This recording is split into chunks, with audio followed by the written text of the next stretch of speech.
የጀመርነውን እናባዛ፣ አዳዲስ በየአካባቢያችን መፍጠር እንጀምር። በአርሶ አደሩ አርብቶ አደሩ ኑሮ ይገለጥ ለውጡ። አርሶ አደር ቡና ሽጦ ሀብታም ከሆነ አርብቶ አደር ወደ ሽጦ የተሻለ ኑሮ ካለው ላይፉን መቀየር እናረጋግጠው።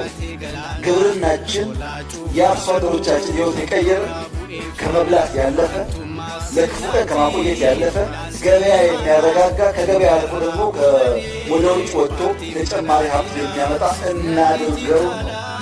ኢትዮጵያ ፍዲርሴ uqamaafyantummaan uummata olaanse bulchiinsa gaariitiif ga'umsa fooyyesse imala qajeelaa ida'amiin daadheessise.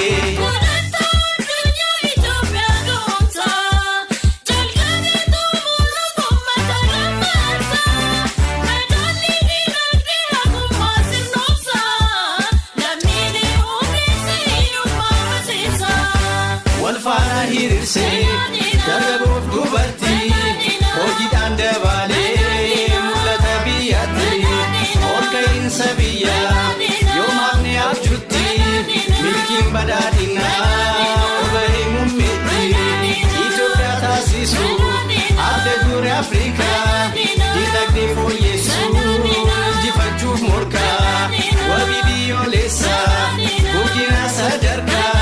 Tumsi badhaadhina filannoon si harka fakkeenyummaa Itoophiyaa cimsa tarsiimoo ida'amuun biyyoo ficheessisa galmee garee keenya dhaamsaa waliif labsa milkii injifannoo xomboora qabsiisa.